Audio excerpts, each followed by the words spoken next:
Okay, so in this activity, you're gonna be asking students to create an array, and then they're gonna fill in the table based on the array. You might start by asking them to build one row of 5 tiles. So look at their tiles, and they'll count out 5 of them and put them in a row. Then they're gonna go to their table, and you're gonna ask them, how many rows are there? You're gonna write 1 row. And then over here, they're gonna say, you're gonna ask them, how many tiles are there? And they're gonna say, they're gonna count them, 1, 2, 3, 4, 5 tiles. Then you say to the student, okay, now add another row to your array, below the row you just created. So they would need to count out 5 more tiles because they're adding another row to the array. And you ask the student, how many rows are there now? And the student should say, there are 2 rows. How many tiles are there now? They might count them, 1, 2, 3, 4, 5, 6, 7, 8, 9, 10. They might count them 2, 4, 6, 8, 10, or they might count them 5, 10. What the object is to get them to know there are 10 tiles. Then you ask the student, okay, add another row to the array, in which they will count out another 5 tiles and add that row to the array. So now you ask the student, how many rows are there now? 1, 2, 3 rows.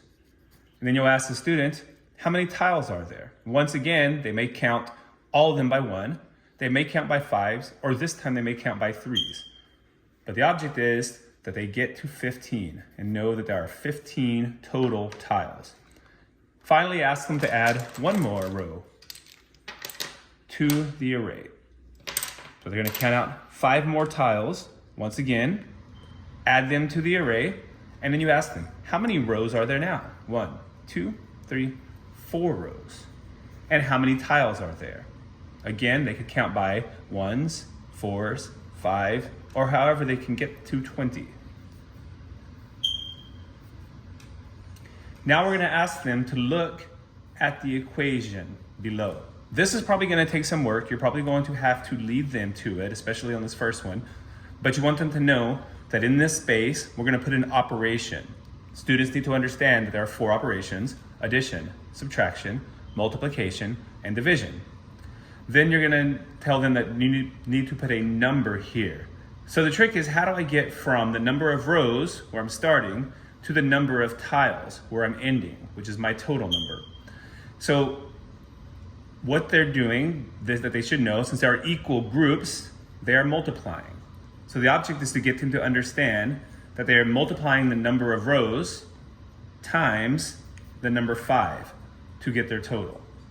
And their equation should read as number of rows times 5 equals number of tiles. You might ask them, what does the 5 represent? If we have the number of rows, and the number of rows in the end is 4, and we have the number 20, that's our total number of tiles, what does the number 5 represent? Students should be led to understand that number 5 represents the number in each row. And we can go ahead and have them write the rule as a good practice here. So the rule across the entire table is to multiply by 5.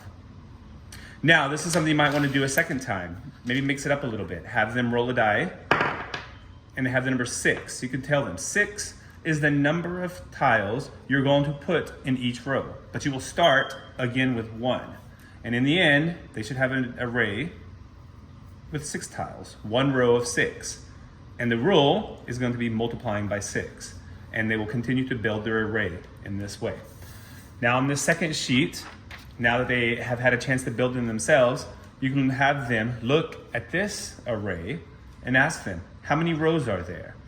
Or if there was only 1 row, how many tiles would there be? And the number of tiles would be 7. If there are 2, how many would there be? And they have to count them up. Oh, there are 14. And in the end, they should get to their final number total and establish that the rule is to multiply by 7.